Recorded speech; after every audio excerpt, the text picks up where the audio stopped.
So ilang oras na nga lamang po at magaganap na ang bigating sagupaan sa pagitan ng ating pambato na si former World Title Challenger Jason Mama, kung saan dumayo ito sa baluarte ng kanyang makakatapat na si former IBF Flyweight World Champion Angel Ayala sa bansang Mexico. Sila po ang bibida sa main event at dahil isang kilalang kampiyon si Ayala kaya inaabangan talaga ng mga fans ang laban ng dalawa.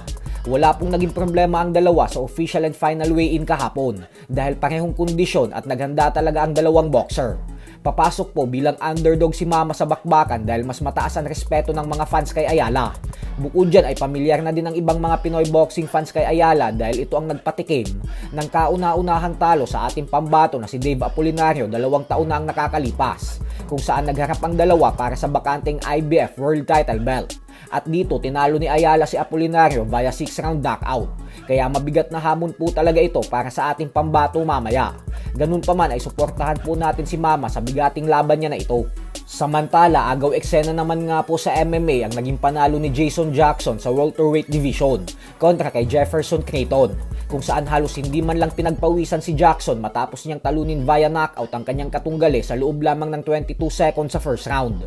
Dahil dito ay umabante na ang kanyang record ngayon sa 20 wins at 6 na talo.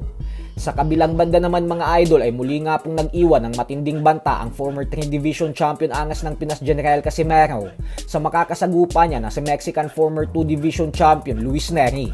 Bumanat po si Casimero na lalo daw kayong maiinggit kapag pinabagsak niya si Neri. Ayon kay Cuadro Alas ay itaga nyo daw sa bato dahil lahat umano ng mga kalaban niya ay kayang-kaya niyang pabagsakin.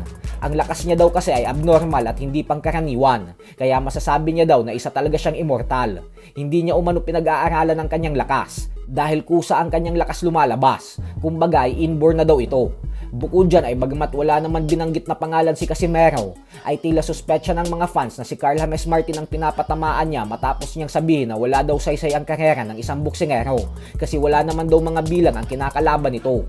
Kung gusto daw nito mag-angas ay dapat may pangalan din ang mga hinaharap nito, hindi yung mga kung saan-saan lang daw pinupulot. Lalo kayong mainggit pag mapabagsak ko yan si Neri. Oh? Babagsakin mo si Neri? Mark my words. Hindi mo na mabagsak yan. Mahina ka na eh. Lahat ng kalaban ko, kayang-kaya mo pabagsakin yan. Iba talaga kung yung lakas mo ay abnormal. Pag ikaw ay abnormal yung lakas mo, Immortal. immortal ka. Ha?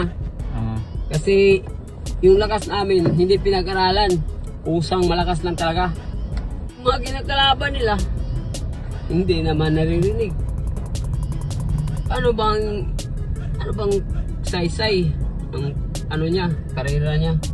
Dapat kung mag-angas siya, maghanap siya ng kalaban na may pangalan at may galing.